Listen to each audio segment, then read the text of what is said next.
It takes about 2 seconds to get onto Facebook or to turn on the TV or whatever and find something that you're like, man, I wish I wouldn't have seen that. Oh, that's 2 seconds you could have invested in so many more worthwhile activities. I know. It's like you try to keep your mind on the good stuff and then you just open something up or even like a billboard. You know, you just see stuff and you're like, man, I wish I wouldn't, because now I'm thinking about that. Doesn't help. Yep. No, it doesn't help. So there's this cool verse in Philippians 4:8, and it talks about what we should be thinking about. And I think this verse is really for our own protection so that we can think on this stuff and not go down, a bad trail of thought. So it says, and now, dear brothers and sisters, one final thing, this is that he wants to say, fix your thoughts on what is true and honorable and right and pure and lovely and admirable. Think about these things that are excellent and worthy of praise. We are here to help.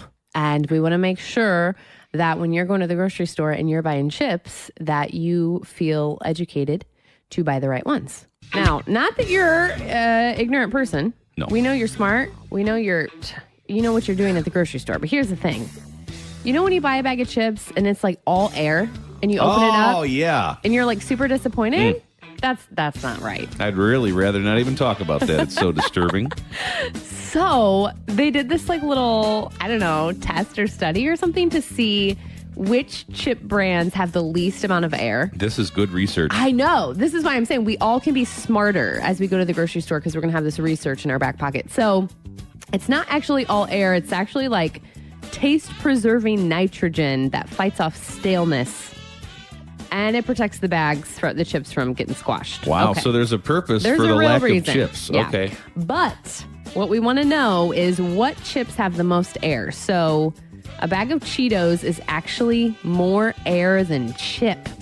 Well, that makes sense because even inside of a Cheeto is air. Okay. You know what I'm saying? Yeah, that's a good point. So there's a lot of air in a bag of Cheetos. If you're wanting more chip than air, Cheetos is not your chip. Interesting. Also, Ruffles are like that, more air, and Stacy's pita chips.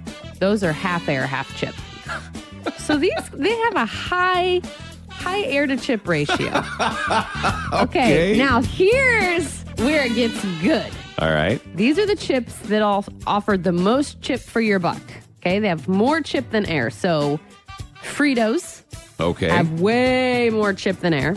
Pringles, which we know that because they have that different, they're not in a bag. You know, psychologically speaking, I realize why I like Pringles so much because they fill it all the way up to the top. I know, I love that feeling. And then Tostitos, the tortilla chips, more chip, less air. I hope that was helpful. Well, I was going to say, I appreciate that your finger is on the pulse of things like the air to chip ratio, because who else would give us this information? I can't think of anyone.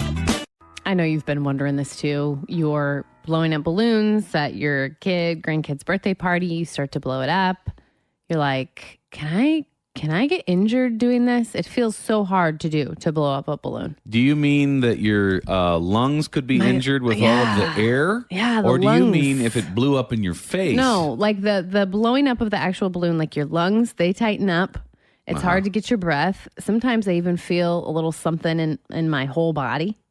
Wow. And so I know you're wondering this too. So I looked it up for us. I was trying to Ruby wanted to have a pretend party yesterday. Okay. And In a rehearsal for her upcoming birthday? Exactly. Okay. So she brought me a bag of balloons and I said, okay, I'll try to blow these up. Well, I tried to blow up one, thought I was going to pass out. Tried to blow up another one, really thought I was going to pass out. And then she wanted me to blow up the whole bag. And I'm like, okay, I can only do 3. I'm sorry. There's only enough air for 3 balloons. It's just hard. So I Googled, can blowing up balloons be dangerous? Well, I'm glad you did that. Here's the answer. In general, no. Good. You can feel pain in your cheeks, ears, and eyes if your balloon blowing technique is bad. So I guess I must have bad technique. But then it says for a normal, healthy person, blowing into a balloon shouldn't be any more dangerous than playing a wind instrument. Oh, really? So you know how they say, like, when you're moving, you're helping somebody move, they say, lift with your legs? Yeah, of course. Is that what they say? Yeah, lift with your legs, not with your back. Mm-hmm. I wonder if I'm, like, blowing with my, I don't know, stomach, lungs, whatever, instead of my, I don't know, I'm supposed to use my diaphragm better or something? Yeah, well, I mean, that must be there's a certain way. I'm sure when you went on to Google to find out if there were any health risks associated with blowing up balloons, You are not expecting to be shamed by Google. No, I to say that your balloon blowing technique is poor. Obviously. Oh.